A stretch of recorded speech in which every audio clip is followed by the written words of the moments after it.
Hello दोस्तों, स्वागत है आपका एक नई कहानी के साथ। क्रोध पहला शत्रु।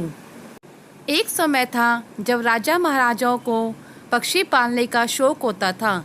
ऐसे ही एक राजा के पास कई सुंदर पक्षी थे।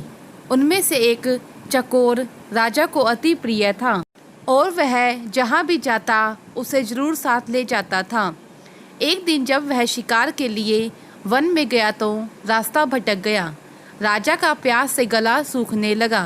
वह पानी की तलाश में इधर उधर भटकने लगा। अचानक राजा की नज़र दो चट्टानों के बीच से बूंद रिश्ते रिश्ते पानी पर पड़ी।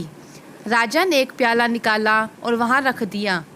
थोड़ी देर में प्याला भर गया। जैसे ही राजा ने उस प्याले को पीने के लिए उठाया, चकोर ने पंख मारकर उसे गिरा दिया। राजा को चकोर पर बहुत क्रोध आया, परंतु फिर भी उसने उस प्याले को भरने के लिए दोबारा चट्टानों के बीच रख दिया। जब दोबारा राजा पानी पीने का प्रयास करने लगा, चकोर ने उसे फिर से गिरा दिया। अब तो राजा इतना आग बबूला हो गया कि उसने चकोर की गर्दन मरोड़ दी। चकोर देखते ही देखते मर गया।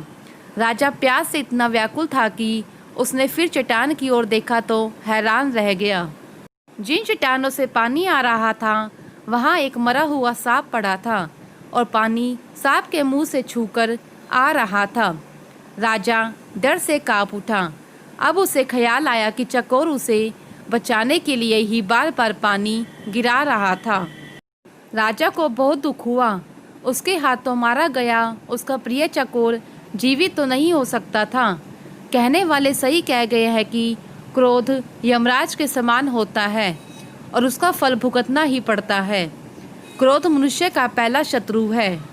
दूसरे शत्रु तो बाहर से ही वार करते हैं, किंतु यह तो शरीर में रहते हुए ही देह का दहन करता है। जिस प्रकार लकड़ी में रहने वाली आग लकड़ी को भस्म कर देती है, उसी तरह क्रोध भी इंसान को भस्म कर देता है। अगर आपको यह कहानी अच्छी लगी हो तो प्लीज़ इसे लाइक करें, शेयर करें एंड सब्सक्राइब करें मेरे चैनल को।